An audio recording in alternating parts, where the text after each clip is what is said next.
नमस्कार श्रोते मंडळी. श्री गजानन विजय ग्रंथ अध्याय 4. मागच्या भागामध्ये अध्याय 4चे आपले 100 ओव्या झाल्या होत्या. आता आपण 100च्या नंतरच्या बघूया.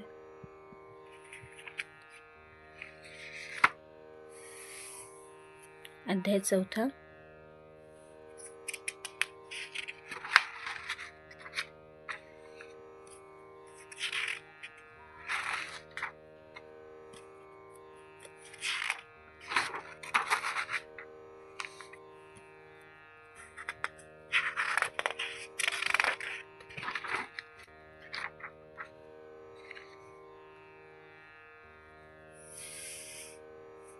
हे 100 ओव्या झाल्या होत्या मागच्या भागामध्ये.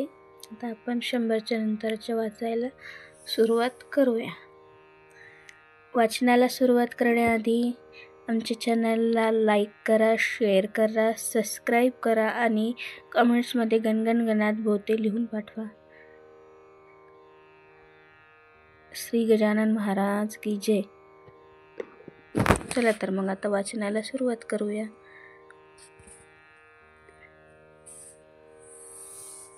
लोक म्हणते गजानन खचित असतील त्रिकालज्ञ, भूत भविष्य वर्तमान यासी अवघे कळत असे. चंदूच्या त्या कान्हवल्यासी सेविते झाली पुण्यराशी, रामशबरीच्या बोराशी जेवी झाला भक्षिता. शेगावच्या दक्षिणेशी चिंचोली गाव परियेसी तेथील एक रहिवासी माधव नामे विप्र होता. वय त्याचे 60 वर, अवयव झाले क्षीण फार. तरुणपणी संसार हेच होते ब्रह्म ज्याचे. प्रारब्धाच्या पुढारी कोण जातो भूमीवरी. ब्रह्मदेवे जी का खरी लिहिली अक्षरे तेच होय. माधवासीन कोणी उरले, कांतापुत्र मरून गेले. म्हणून विरक्त झाले मन दयाचे संसारी. जी का होती चीज वस्त ती अवघी केली फस्त. म्हणे आता माझी गत होईल कैसी देव देवा. म्या हमाधुमीचा संसार केला तो आता अवघा निमाला. आठविले कधी नाही तुला एक क्षणही दीनबंधो. आता माझा वाली कोण. दीनदयाळ तुझ वाचून माझे हे अरण्य रुदन तुझविन देवा कोण ऐके. ऐसा अनुताप धरून पोटी शेगावी आला शेवटी. गजाननाच्या द्वारवटी हट्ट धरून बैसला. आरंभिले उपोषण अन्नपाण्याते त्यागून वंदनी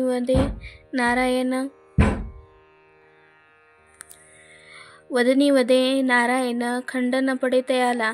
ऐशा परी एक गेला दिवस परी नाही उठला तई महाराज वदले तयाला. हे करणे उचित नसे. हेच हरीचे नामस्मरण कान केले मागे जाण. प्राण देहाते सोडून आता जाता वैद्य बोलविसी. तरुणपणी ब्रह्मचारी म्हातारपणी करसी नारी. अरे वेळ गेल्यावरी नाही उपयोग साधनाचा. जे करणे ते वेळेवर करावे की साचार. घर एकदा पेटल्यावर कूप खणणे निरर्थक. ज्या कन्यापुत्रासाठी तू केलीस आटाआटी ते अवघे गेले शेवटी टाकूनिया तुझ लागी. अशाश्वताचे पोषण केले शाश्वत विसरून. त्या कर्माचे तुझ लागून फळे भोगणे भाग असे. ती फळे भोगल्याविना तुला सुटका तुझी होईना. देह हा टाकून हट्टीपणा विवेक काही करी म्हणी. ते न माधवे ऐकले हट्टासी ना सोडिले. यत्न लोकांचे वाया गेले त्यासी भोजन घालण्याचे. शेगावचा कुलकर्णी करू लागला विनवणी. भोजनास चला सदनी अन्नाविन राहू नका. तेही मनाने माधवाला नाही पटले. तसाच बसला समर्थाच्या सन्निधानाला नाम घेता हरीचे. रात्र झाली 2 प्रहर तमे आक्रमिले अंबर. निशीचा तो शब्द किर होऊ लागला वरचेवरी. आसपास कोणी ऐसे पाहून केले काही कौतुक ते लवलाही स्वामी गजाननांनी. रूप धरिले भयंकर दुसरा यमाजी भास्कर. पसरून माधवावर धावून आले भक्षावया.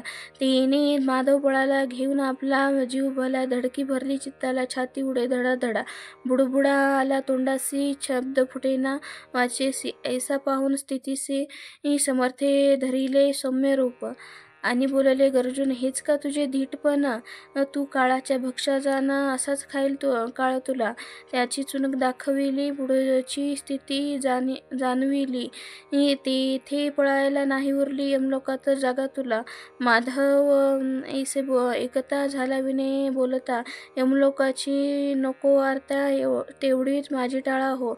नको नको हे जीवित द्या धाडून वैकुंठात. हीच विनंती आपणाप्रत महाराज माझी शेवटची. यमलोकी जे दिसणार होते ते तुम्ही दाविले इथे. आता या लेकरा ते यमलोकी धाडू नका. माझ्या पातकांच्या राशी आहेत जरी बहुअशी, परी त्या जाळणे तुम्हासी नाही मुळी अशक्य. काही सुकृत पदरी होते म्हणून पाहिले तुम्हा ते. संत भेटी ज्याला होते त्या यमलोक ना तयासी. ऐसे एकता भाषण समर्थे केले हस्यवदना. पतिता पावन साधू एक करीती की. नारायण ऐसे माधव करी भजन. जवळ आले तुझे मरण, आता गाफील राहू नको. किंवा अजून वाचण्याची आस आहे तुलासाची, ती असल्यास आयुष्याची वाढ तुझ्या करीतो मी. माधव म्हणे, गुरुराया नको मला आयुष्य सध्या. ओखटी ही प्रपंच माया, त्यात पुन्हा गोवू नको. तथास्तु ऐसे महाराज वदले तू जे मागसी ते मी दिले. आता तुला नाही उरले जन्मास येणे भूमीवर. इशारे ते दोघांचा संवाद गुप्त स्वरूपाचा झाला, त्या वर्णनावाचा नाही माझी समर्थ. ही लोकीचे देहभान माधवाचे निमाले जाण. कित्येक बोलू लागले जण, उपवासे फिरले मस्तक म्हणून वेडे चार करी. जनकल्पना नाना परी उडत्या झाल्या त्या अवसरी. त्या किती म्हणून वर्णाव्या. असो माधवाचे देहावसानान समर्थासंग झाले जाण, चुकले त्याचे जन्ममरण गजाननाच्या कृपेने. असो एका समयी भली समर्थाची इच्छा झाली की ती त्यांनी निवेदिली आपल्या शिष्यवर्गाते. वैदिक ब्राह्मण बोलवा, मंत्र जागर इथे करावा. वेद श्रवणे देवदेवा आनंद होतो अतिशय. पन्हे पेढे बर्फी खवा, भिजल्या डाळीस मीठ लावा. 1 रुपया तो द्यावा घन पाठी ब्राह्मणाचे. ऐसे भाषण ऐकले शिष्य विनवू लागले. ऐसे वैदिक नाही उरले या आपल्या शेगावी. सांगाल तो करू खर्च, परी अडचण आहे हीच ब्राह्मण मिळविण्याची. इसाचा आमचा उपाय याती नसे. महाराज म्हणाले, त्यावरी करा उद्या तयारी. ब्राह्मण धाडील श्रीहरी तुमच्या वसंत पूजेला. मग काय विचारता? अवघे हर्षले तत्वता. झाली तयारी हा म्हणता रुपये 100 झाले जमा. सामान सर्व आणिले. चंदनाचे उटणे केले आत, केशर कालविले. तैसाच आणखी कापूर. 2 प्रहार समयाला ब्राह्मण आले शेगावाला. जे पदक्रम जटेला जाणत होते विबुध हो. थाटात वसंत पूजा झाली. ब्राह्मण मंडळी आनंदली दक्षिणा घेऊन गेली अन्य ग्रामकारांनी. संताच्या जे मनी येत ते पुरवी. रमानाथ कमी न पडे यत्किंचित ऐसा प्रभाव संतांचा. बंकटलाला प्रतिवर्षी व्रत हे चालवी. अतिहर्षी अजून परी शेगावासी. वंश त्याचे करीती हे. हा दासगुण विरचित श्री गजानन विजय नामे ग्रंथ. साधकासी दाव पंथ विमलशा हरिभक्तीचा. श्री हरिहरार्पणमस्तु. शुभम भवतु. इति श्री गजानन विजय ग्रंथ चतुर्थोऽध्याय समाप्त.